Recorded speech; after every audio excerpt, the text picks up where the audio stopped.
Opa galera, tudo bom? Eu tô fazendo esse vídeo aqui rapidinho, não sei se vai ser rápido, ao menos 15 minutos de vídeo, para falar um pouco de uma situação que eu tô pensando já faz algum tempo e não falei nada ainda, porque achava que não deveria, mas eu tenho visto tanta coisa aí sem nexo que eu decidi falar.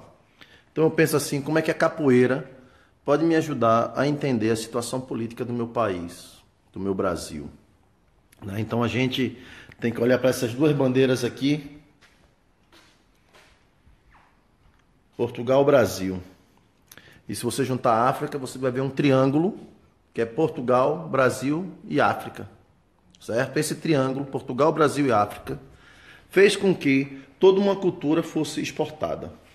Tá bom? Com tudo mudasse no mundo. Vou mostrar aqui para vocês esse objeto aqui. Isso aqui é o chicote. Tá certo?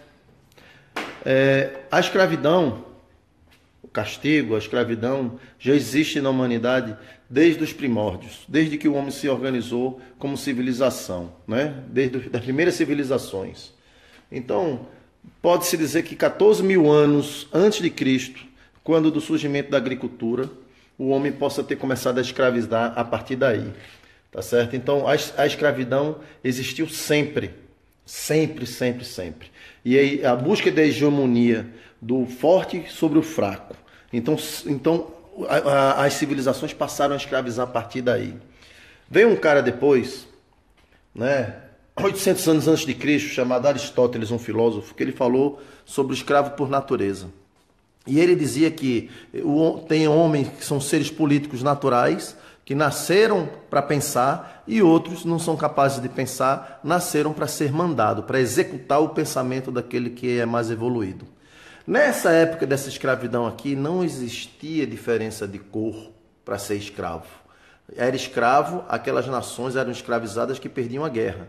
Portanto, Aristóteles disse que, inclusive, se uma nação ganhasse, se os gregos ganhassem guerra, podiam escravizar porque era uma nação superior, tá certo? Então, a partir daqui, esse pensamento atravessou para a África, não atravessou para a África no sentido da filosofia, mas quando os portugueses chegaram em África, foi esse tipo de pensamento 800 anos antes que influenciou e deu capacitação para poder fazer essa escravidão negra, né? Ou seja, o tráfico transatlântico foi baseado por essa desculpa do escravo por natureza também, ou seja, a nível moral, ético, achavam que poderiam fazer, por causa daquele pensamento de 800 anos antes de Cristo.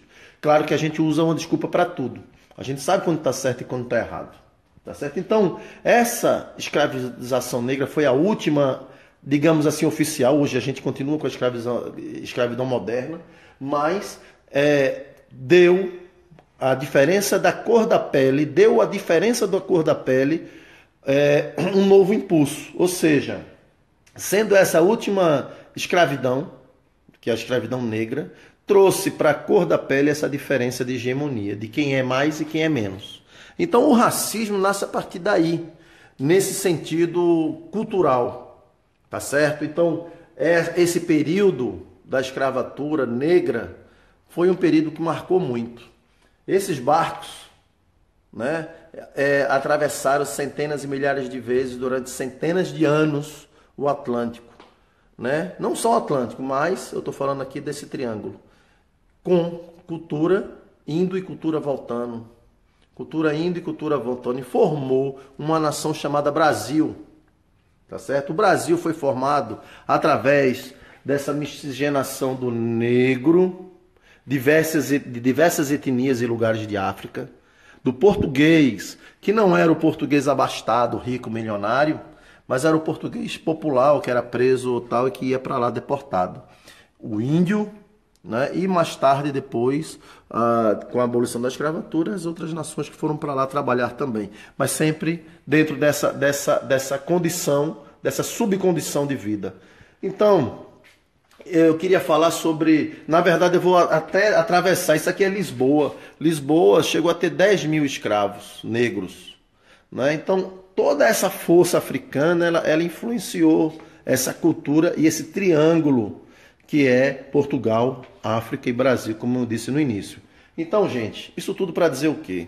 Hoje, quando eu olho um amigo meu colocando no Facebook dizendo que bandido bom é bandido morto, que tem que acabar com tudo mesmo, que é uma miséria, só violência e tal. O que é que eu tenho para dizer? Que a capoeira me ensinou muito, continua me ensinando muito.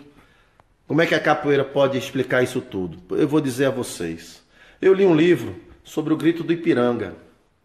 Então, sobre aquele retrato que está Dom Pedro, Independência ou Morte, né? Naquele quadro que retrata o surgimento da nossa nação Brasil, não tem a presença índia, tem a presença negra, mas se você for olhar agora esse quadro, você vai ver que o negro está puxando carro de boi e está assustado. Ou seja, ninguém mais, nenhuma dessas raças sabia o que acontecia no Brasil, só a raça, entre aspas, branca.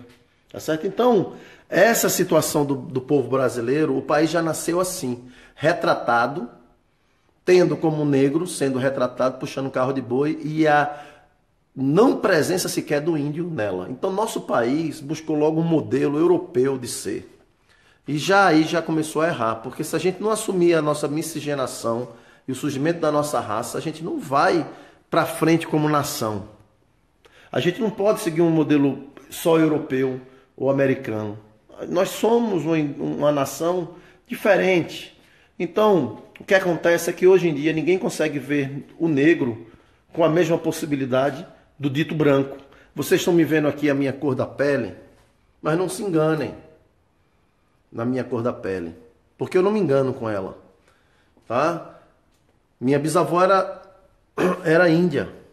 Quantas e quantas vezes eu não vi minha mãe, ou minha mãe fazia reza de folha de pinho comigo, ou fazendo, incensando a casa, aquela fumarada dentro de casa com a reza dela, né? Então, quer dizer, são coisas que eu vi na minha infância e que eu não entendia muito bem, mas hoje eu entendo.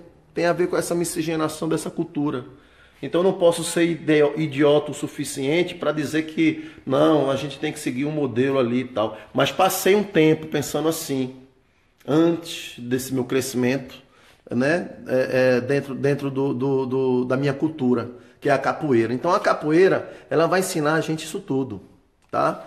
Eu perdi a fé na política, eu vou explicar quando foi. Houve um processo, depois da queda da ditadura, direta já. E essa revolução das diretas já deu possibilidade de voto para menores de 16 anos, que antes o voto era maior idade. E eu fiquei todo feliz, vou participar da vida política do meu país, vou poder ajudar o meu país, vou poder... Aí eu saí até na capa de um jornal, eu fazendo V de Vitória, e sabem quem é que eu torcia, que eu gostava? Collor de Mello. Fernando Collor de Mello, né? Collor de Mello. E o meu colega estava com L de Lula. Ele era esquerda e eu era de direita, né? E Collor de Mello ganhou, depois recebeu um impeachment, foi provado que ele roubou bastante, foi para os Estados Unidos. Nesse mesmo período eu vim para Portugal, mais ou menos nessa época aí, né, dessa crise toda, por falta de dinheiro, porque eu estava passando mal mesmo, fui para São Paulo, fiquei morando em obra, comi o pão que o diabo amassou, né? Mas fugi do meu país e vim para a Europa tentar uma vida melhor. Peguei um dinheiro emprestado com um amigo, ele estava vindo para cá também, eu vim junto e pronto, a gente se virou. Tá certo? Moral da história.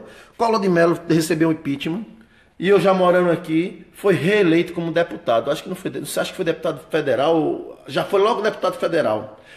E a partir daí eu deixei de seguir política. Como é que uma pessoa que era corrupta daquele ponto poderia ser reeleito? A partir daí eu perdi fé política no meu país. Mas eu sei que essa estrutura brasileira, isso aqui é um engenho. Paulo Freire, grande sociólogo, né? Gilberto Freire, aliás, escreveu que o nosso país ele é baseado nessa cultura de engenho, de cana-de-açúcar. Ou seja, que escravidão vai sempre existir. Então não existe história do negro na escola, não existe possibilidade para o negro na escola. Eu estou falando de negro, mas vocês viram que eu não falei nem sequer de indígenas ainda. Eu não sei nada sobre os índios no Brasil, nada, zero. É uma vergonha para mim como brasileiro. E deve ser uma vergonha para qualquer brasileiro que não entenda o que é essa brasilidade. E que defende que bandido bom é bandido morto. Porque não sabe que os bandidos vêm disso aqui. de uma segregação já desde o início da nossa pátria. O nosso país ele não foi fundado dentro de uma igualdade racial. Então, existe essa diferença. Então, como é que o cara... Aqui em Lisboa, vou explicar uma coisa. Tem um aluno meu que é negro, ele disse que tem que botar um endereço de outro bairro que não seja negro para poder receber um emprego. Porque se ele nasce naquele bairro, ele sabendo que são comunidades negras, não dão emprego. Por medo, porque normalmente tem muito ladrão. Então, entender o carimbo, a marca que é de ser negro. A capoeira pode nos salvar de muita coisa e nos ensinar muita coisa. Então, acho que é um grande exemplo para o nosso Brasil você estudar a capoeira. Antropologia, sociologia, história, né? A filosofia já falei.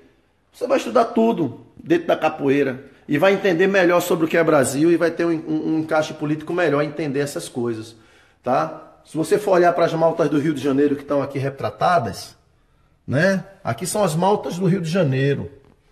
Aí vocês pensam, as maltas eram negras? Não, elas não eram negras. As maltas do Rio de Janeiro, sabe quem eles eram? Portugueses, mulatos, entendeu?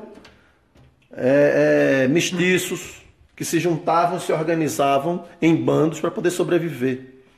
E que sempre houve aproveitamento político desses bandos. No Rio de Janeiro sempre houve essa violência do morro, de descer do morro, de vir do morro. Só que hoje em dia são com metralhadoras, com arma, com tráfico, com droga, não é? Mas sempre houve aproveitamento político como hoje em dia existe. Então, não se iludam. O Brasil começou errado e cabe a gente mudar isso através de quê? Da cultura, através do conhecimento e principalmente desses ignorantes de classe média. Eu estou falando por mim, que era um ignorante também, entendeu? De amigos meus, às vezes também, que são ignorantes, porque não veem, não estudam, não sabem nada. Não sabe nada do mundo, nada de nada. Não sabe nada de nada. No Brasil ninguém sabe nada de nada. E quando a pessoa tem um pouco de cultura, aí é porque é esquerda. Não tem nada a ver com isso. Se eu tivesse estudado na minha escola sobre os heróis negros, sobre as mulheres negras, sobre os heróis indígenas e tal, eu teria dado muito mais valor do que dei na minha infância, não é? A certas situações. Conseguiria reconhecer o racismo rapidamente. Então o nosso país é isso, entendeu, gente? Então acorda, Brasil. Eu estou fazendo esse vídeo assim, não sei quem vai ver, se vão partilhar ou não, mas assim, eu estou de saco cheio de ver as pessoas dizendo que tem que matar todo mundo mesmo, entendeu? Cuidado com esses caras que ficam fazendo política aí agora é moda em todo mundo, entendeu? Eu vou explicar outra coisa a vocês. A Alemanha fez a Segunda Guerra Mundial, matou milhões de judeus, envolveu não sei quantos países numa guerra, idiota, por causa de um maluco, entendeu? Mas depois que a guerra acabou, sabe o que é que eles fizeram? Fizeram uma consciência coletiva. Foram buscar o porquê que eles fizeram aquilo e foram principalmente entender como é que isso não poderia mais se repetir. Então, coletivamente, acharam uma solução. A Alemanha hoje manda na Europa economicamente. A comunidade europeia existe e o pilar da comunidade europeia, um deles é a Alemanha, outro é a França. Mas a Alemanha é a que tem mais dinheiro. Portanto, os caras saíram de uma condição mental, de pensamento, né, idiota, como foi Hitler, e mudaram para uma democracia que é hoje. E são uma das maiores potências econômicas do mundo. E nós, brasileiros, ficamos nos matando nos lugares, ficamos dando guarita a político vagabundo, a gente continua sem lutar por educação, continua sem saúde, não é? Continuamos nessa época. Continuamos exatamente aqui, com esse mesmo pensamento escravagista, um pensamento mesquinho, pequeno, de uma nação territorialmente gigante, com riquezas gigantes. Então o Brasil só vai ter solução, minha gente, quando essas pessoas que ficam colocando vídeo que é bom matar mesmo todo mundo. Então vamos matar todo mundo, né? Vamos armar todo mundo como o Trump quer lá nos Estados Unidos e tal. Vamos fazer a segregação, vamos lutar pelo racismo, vamos lutar pela xenofobia, vamos lutar para que isso tudo seja o nosso modelo de sociedade. Burro de nós, que não aprendemos com os erros do nosso passado escravagista. Quem é da capoeira sabe o que eu estou falando. sabe o que é resistência, sabe o que é buscar, sabe o que é cultura, tá certo, gente? Então, eu tô usando aqui essa ferramenta aqui do Alto Astral, da Capoeira Alto Astral, para esse desabafo aqui político. Tô falando de política, me desculpem. Eu sou partidário, acho que aqueles vagabundos tudo rouba mesmo, mas a gente tem que continuar lutando para que o nosso país, o Brasil, possa melhorar, tá? Se puderem partilhar esse vídeo, pode partilhar. Se achar que é uma porcaria também, não partilha, tá? Mas eu precisava falar um pouquinho disso aí. Valeu, obrigado.